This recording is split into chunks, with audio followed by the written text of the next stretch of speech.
Bom, agora nós vamos falar sobre alguns diagnósticos etiológicos mais frequentes em doenças vestibulares periféricas e o tratamento da crise e tratamento de manutenção desses pacientes. Começando então pelo protótipo da doença vestibular periférica, que é a doença de Meniere. Vocês todos já devem ter ouvido falar, né? Que ela é conhecida por hidropsia linfática, exatamente porque ela é causada por um aumento da endolinfa no labirinto membranoso, seja por aumento da produção ou por diminuição da absorção. É uma doença que costuma se iniciar em pacientes jovens, entre 20 e 50 anos, tem uma predominância no sexo feminino e tem um caráter hereditário. Qual é o quadro clínico clássico? É aquele paciente que está bem, de repente ele começa a ter uma sensação de plenitude auricular, sensação de ouvido cheio, começa um zumbido e a crise de tontura, a vertigem. Logo em seguida, ele nota uma queda da audição. Com o passar do tempo, umas 2 horas, todos esses sintomas vão melhorando, né? Inclusive, a hipoacusia ela melhora, por isso que a gente chama isso de hipoacusia flutuante. Se a gente conseguisse fazer uma audiometria no momento da crise, a gente iria observar então uma audiometria normal de um lado e do outro lado uma perda de audição neurosensorial, ao contrário da maioria das perdas, mais para as frequências graves, ou seja, uma perda neurosensorial ascendente. E aí parou a crise, isso volta, nem sempre volta ao que era antes, né? Há uma recuperação às vezes parcial. Então, por isso que a perda de audição ela pode ser progressiva, apesar de flutuante, pode ser progressiva a cada crise. Essa é a tríade clássica. Em 80% dos casos, os sintomas são unilaterais, mas em metade desses pacientes, esses sintomas vão ali para a outra orelha. Quando a gente fala de doença de Meniere, é essa que a gente não consegue encontrar uma etiologia, a não ser a origem hereditária, a hereditariedade. A síndrome de Meniere, ela pode ser causada por qualquer uma dessas doenças que vão levar ao aumento da pressão no labirinto por hidropsia linfática. Quando é uma hidropsia linfática secundária a uma determinada outra doença, se chama isso de síndrome de Meniere. Outra entidade bem característica, né, que a anamnese pode ajudar a fechar o diagnóstico é a neurolite vestibular, que é causada por uma inflamação viral do labirinto. Então, em um pouco mais de 1/3 dos pacientes, se consegue identificar uma história de gripe, resfriado, uma história de doença respiratória viral de 1 a 2 semanas antes. Caracterizada por vertigem intensa, com náusea, com vômito, mas diferente da doença Meniere, aqui não há sintomas auditivos, os sintomas são somente vestibulares. Outra coisa importante a se dizer na neurite vestibular é que ela não é em crise como a doença de Meniere. A Meniere vem em crise, aqui não, você tem ela uma vez, né, trata e fica bem. Outra doença viral também de diagnóstico fácil é a síndrome de Ramsay-Hunt. O que é a síndrome de Ramsay-Hunt? É o herpes zoster óticos. Então, caracteristicamente, o paciente ele inicia com uma dor na região do pavilhão auricular, do contrativo externo, que se associa a uma hiperemia e presença dessas bolhas, né? Bastante dolorosas. Se pegar numa fase mais avançada, essas bolhas vão estourar e vão virar crostas. Isso associado, então, muitas vezes à paralisia de outros pares cranianos, como o 7º par, o 5º par, contração da sensibilidade da face devido ao comprometimento do trigêmeo, e uma vertigem intensa, algumas vezes associada à hipoacusia. Outra síndrome característica é a vertigem posicional paroxística benigna. Vocês lembram lá das otocônias, lá do triclo? Por algum processo degenerativo ou secundário, qualquer uma dessas situações, essas otocônias elas podem se deslocar e cair no canal semicircular posterior, principalmente. Pode ser no lateral ou no posterior, raramente no anterior. Então, há um estímulo natural, que é o estímulo do líquido, quando se mexe a cabeça, e em seguida o estímulo das pedrinhas que estão aqui soltas, ou no canal, ou na ampola do canal. E aí se tem, então, como sintoma, uma vertigem súbita e fugaz relacionada ao movimento de rotação da cabeça. Dura poucos segundos, né? Então, a etiologia, como eu falei, é a cúpula ou canal litísio, a presença dessas pedrinhas ou no canal ou na ampola do canal.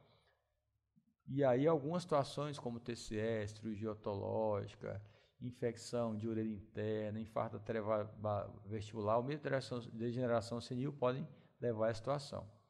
Importante saber que essa entidade ela é tratada com manobras simples para reposicionar essas pedrinhas, como a manobra de Epley, que é mostrada aqui nesse vídeo, né?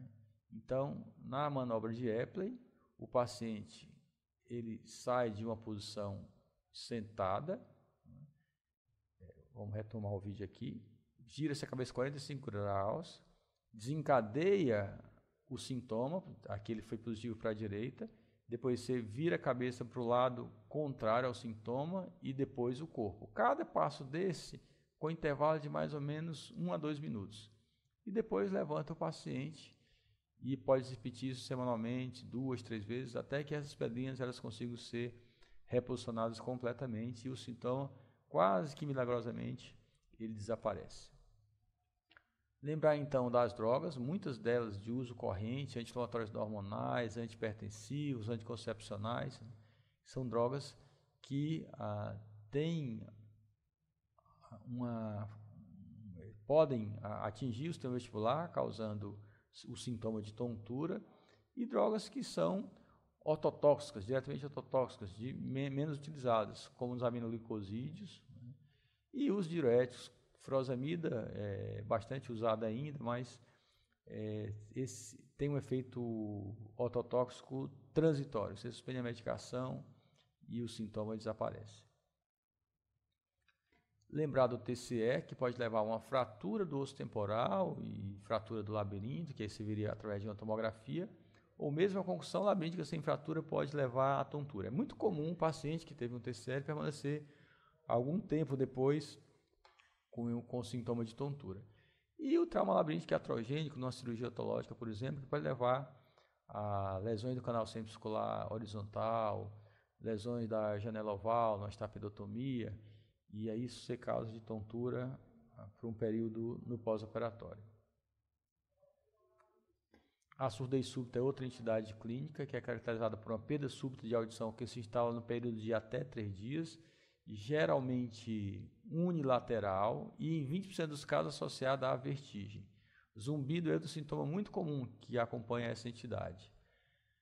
Em apenas 4% dos casos ela é bilateral, inclusive podendo representar uma síndrome chamada síndrome de Suzak, que é uma síndrome central. E ela pode ser causada tanto por infecção viral do labirinto, como por tromboembolismo da artéria labiríntica, ou mesmo por uma fístula perilinfática, que é uma urgência otorrinolaringológica, porque a perda de audição, nesse caso aí, ela pode ser revertida através de um procedimento cirúrgico.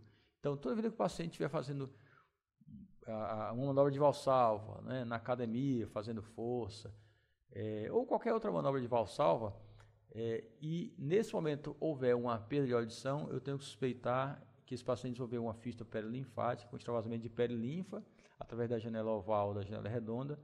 Isso deve ser corrigido o mais breve possível através de um procedimento cirúrgico. As infecções ou inflamações da orelha média podem passar para a orelha interna. A mais grave delas é a otite média crônica colesteatomatosa, que pode erodir canais semicirculares e levar toxinas ou bactérias diretamente para dentro da orelha interna. Então, essa seria a verdadeira labirintite, né? Embora não seja muito comum as vestibulopatias causadas por esse tipo de afecção, é importante o exame físico otorrinolaringológico completo para descartá-las. Lembrar, como eu falei já na aula anterior, das alterações hormonais e metabólicas, principalmente diabetes mellitus, distúrbios em geral de metabolismo do açúcar, hiperinsulinismo, que podem ser a causa da doença vestibular. Isso é uma causa muito comum em pacientes jovens.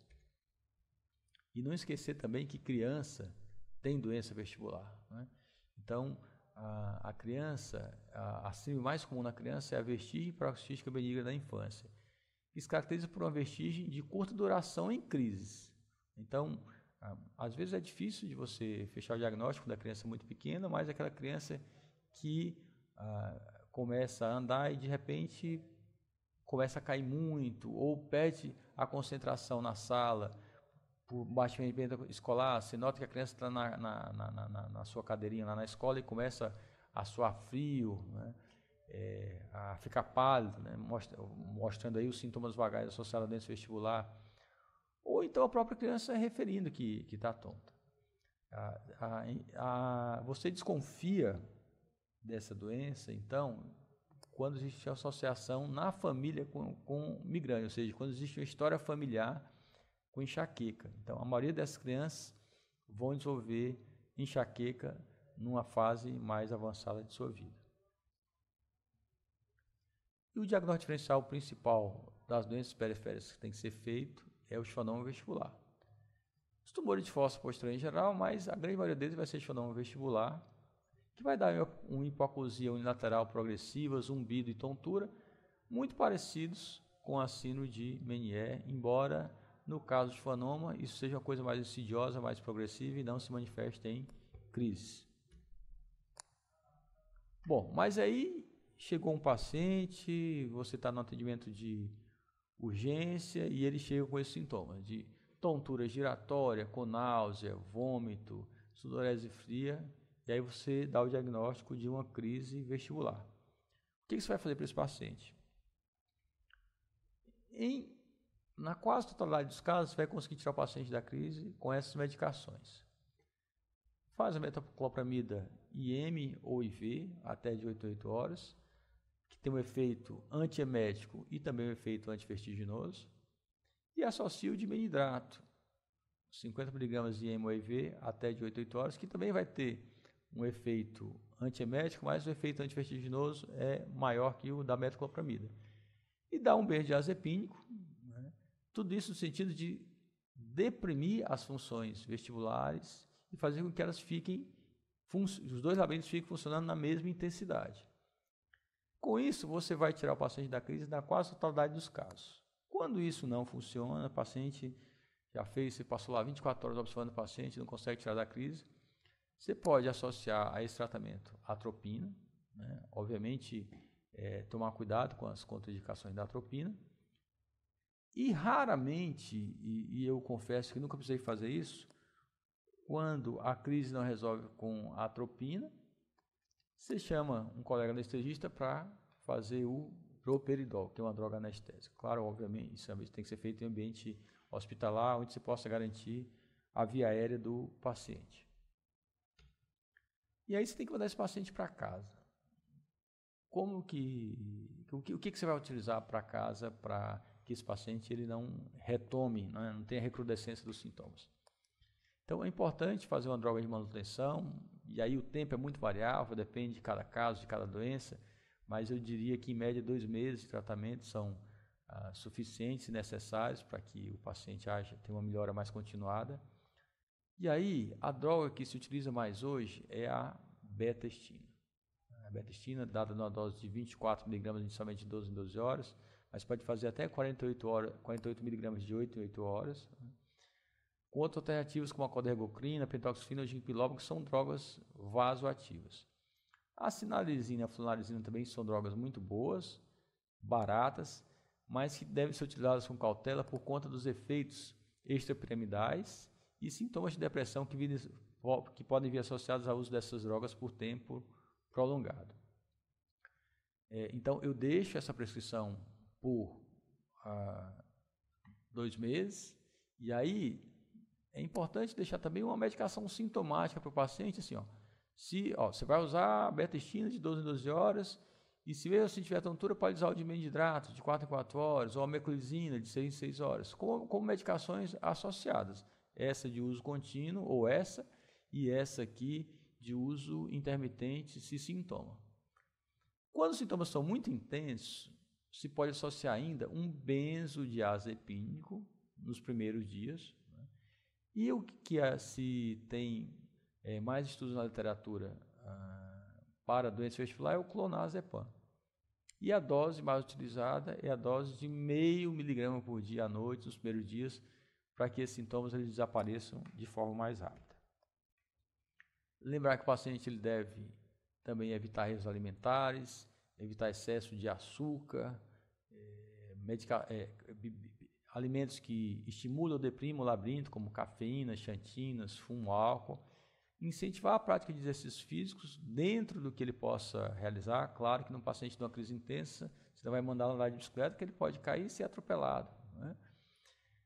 Ter muito cuidado na crise aguda por dirigir automóvel, porque uma crise intensa pode também levar a acidentes automobilísticos na hora que você estiver dirigindo. E talvez a parte mais difícil é evitar situações de estresse, ter uma vida mais tranquila. Na doença de Meniere ainda se associa uma dieta hiponatrêmica. A droga mais ativa na doença de Meniere é realmente a beta-estina. E se pode associar também um diurético, no caso a hidroclorotiazida, o diurético tem mais estudos. Geralmente a gente começa com 25 mg por dia e pode evoluir até 50 mg. Aqueles pacientes que não têm resposta com o tratamento clínico, o tratamento cirúrgico é uma alternativa.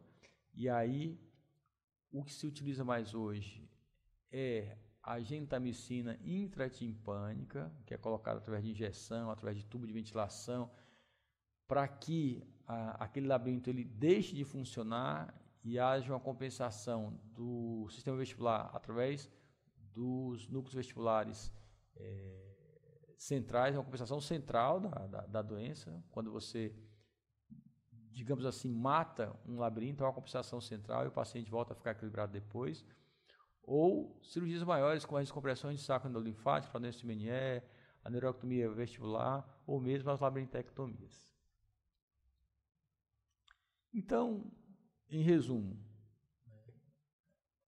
o que a gente gostaria de deixar para vocês com essas 3 apresentações é que as labirintopatias ou vestibuloparofidias periféricas, elas constituem um conjunto de afecções de alta prevalência na população, devendo o médico generalista estar apto a diagnosticar e tratar seu quadro sintomático, bem como identificar suas causas mais comuns.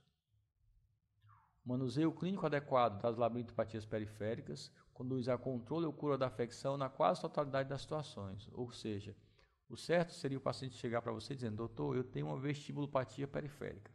E aí, você, confirmando que é uma vestibulopatia,